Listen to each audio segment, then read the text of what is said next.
Hello everyone, welcome to my channel. আশা করি তোমরা সবাই ভালো আছো। আজকে তোমাদের জন্য নতুন একটি কোরিয়ান ড্রামা লাভ স্টোরি নিয়ে আসলাম।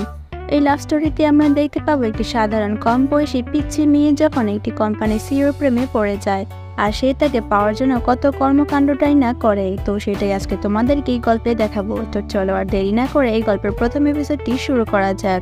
গল্পের শুরুতে এই গল্পের ফিমেল লিড দাইকে দেখানো হয়। দায়ের আজকে একটি কম্পিটিশন ছিল, আর সেখানে সে যাওয়ার সময় তার অনেক দেরি হয়ে যায়, যার কারণে সে একটি গাড়ির কাছে এসে একটু লিফট চায়।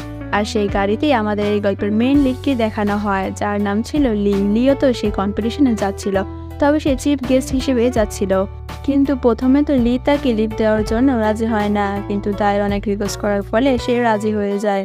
এরপরে সে গন্তব্যস্থানে পৌঁছে যাওয়ার পরে দায়ের তো এমনিতেই লেট হয়ে গেছে, এর জন্য সে দৌড়ে যাচ্ছিল। আর অ্যাক্সিডেন্টলি ভাবে দায় যখন পড়ে যাচ্ছিল, তখনই আমাদের হিরো লি তাকে ধরে ফেলে, আর তারা দুজনে একে অপরের দিকে তাকিয়ে হাসতে থাকে। এরপরে দেখা যায় লি যে অনুষ্ঠানে এসেছে সেই অনুষ্ঠানে স্পেনিং করছে দায়কে দেখে তো লি প্রথম দেখাতেই চিনে ফেলে। আর তখনই একটা ইমার্জেন্সি কল আসাতে লি তো সেখান থেকে চলে যায়। এরপরে লিকে আমরা একটি মিটিংয়ে দেখতে পাই, আর এটা দেখে আমরা বুঝতে পারি লি একটি বড় কোম্পানির সিইও। এরপর আমরা দেখতে পাই লি তো আবারও সেই কম্পিটিশনে বসেছিল। কম্পিটিশন শেষে সেখানে থাকা মেয়েরা লিকে উকি ঝুঁকি দিয়ে দেখছিল, কারণ লি তো অনেক হ্যান্ডসাম আর গুড লুকিং ছিল।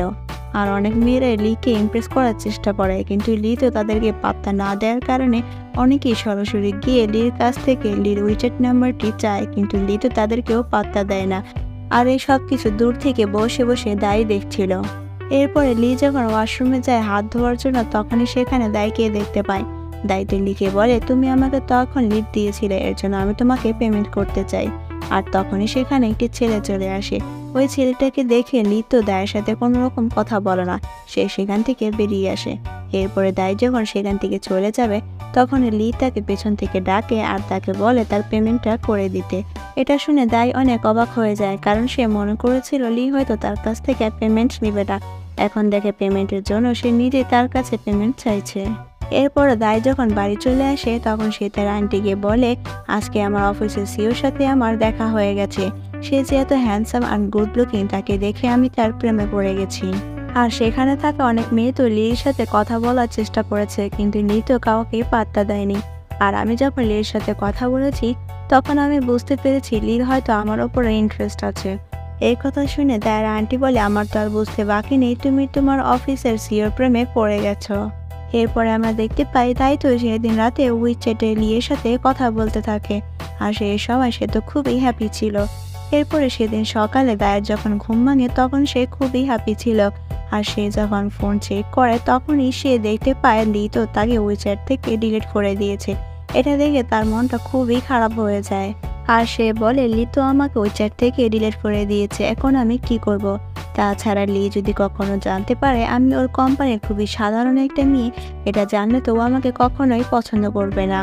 এরপরে আমরা দেখতে পাই দায় তো ডায়েরি লিখছিল, আর সেখানে আমরা জানতে পারি দায়ের আসল নাম হলো হাও।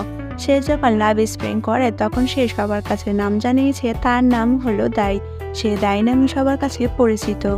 আর সে প্ল্যান করতে থাকে সে কিভাবে হ্যান্ডসাম গুড লুকিং লির সাথে ক্লোজ হতে পারবে। এরপরে দেখা যায় দাই যখন অনেক এক্সাইটেড হয়ে লির অফিসে আসে, তখন তো লি সামনে থেকে আসতে থাকে। লিকে দেখে সে তো মনে মনে ভাবতে থাকে, লি যদি আমাকে দেখে চিনে ফেলে তাহলে কি হবে?